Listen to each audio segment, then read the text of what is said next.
Well, thank you for joining today. My participation in this simply with MP4P for the past 2 months, we've been doing films on Palestine to cover different aspects of life in Palestine. This film comes because we want to highlight the activities and the campaign and what is planned to happen in September 5th, but also to highlight the State of Israel has a policy of murdering Palestinians and making sure if you want those Palestinians to remain dead, you make sure that those experts who can actually revive life or help people survive their injuries and so on, you want to make sure that those people are also dead. This is an ongoing policy that the State of Israel have been carrying out since 1948. There is targeting. We looked at Dr. Hussam Abu Safiya. Dr. Hussam is a pediatric. His job is to actually help saving babies. So when you murder a pediatric or when you deny a pediatric from doing his work, the impact is not on him. The impact is on premature children, on babies, and so on. And the State of Israel is obsessed with murdering Palestinian children. There's more than 17,000 out of 73,000 Palestinians who were killed who are actually below the age of 18. One of the activities that Israelis usually do when they target any Palestinian hospital is they go to the pediatric sections first. And it happened in almost 11 hospitals where soldiers would order nurses, doctors, mothers to leave their babies behind in incubators and then just enjoy, like you saw many incubators in this film. The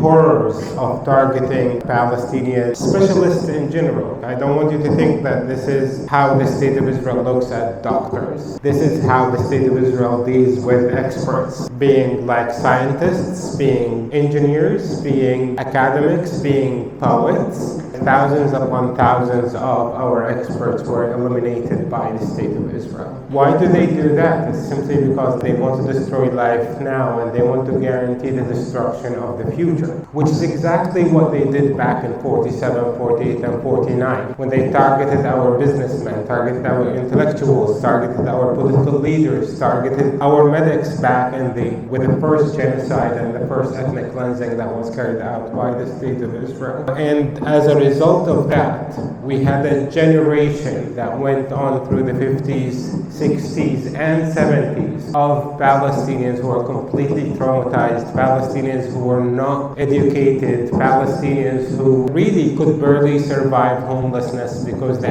intellectual and expert, let's say, class of the Palestinian population was completely eliminated. And right now, this is what we are watching happening in Gaza. When we speak about Israel's organ harvesting, for example, this is not new. This is something that was exposed by some Israeli doctors in the morgues back in 2005 and 2006. When we were talking about our relatives being handed back to us with missing organs, nobody believed us. We had like a Swedish doctor that reported on it and somehow started getting attention in 2006 and 2007. What did the Israelis do? Did they return the organs? No. They just said like, okay, we will just shut down that morgue. And they made sure that their only fear is that their criminal friends would actually rejecting them for speaking the truth. It's like one female officer in City Tamam detention center. She filmed a bunch of her colleagues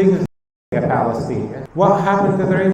They were put on national TV, celebrated by everyone. What happened to her? She was stripped of her rights. And the Israelis brag about preventing her from committing suicide twice. What is happening is beyond human ability to actually understand. We should not even try to understand this kind of evil mentality, because they will continue to shock you. I want to say something about this production in particular. The white man who runs the BBC is the one who gave the permission and paid money to the producers to make this film. Once the film was done, they refused to air it. And we're talking about the BBC. Why did they refuse to air it? They were scared of impartiality.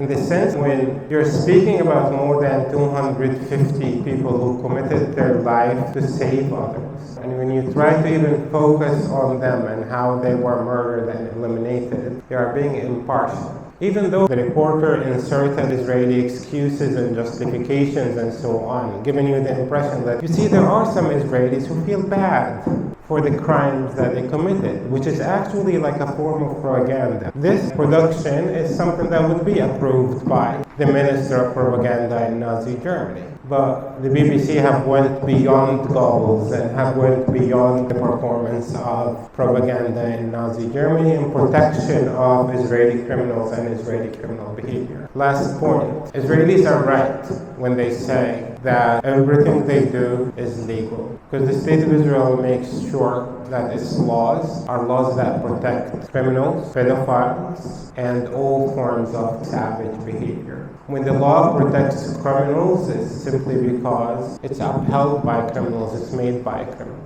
Please remember that legality is not a matter of justice. Legality is a matter of power. The State of Israel has so much power over us. The State of Israel is supported.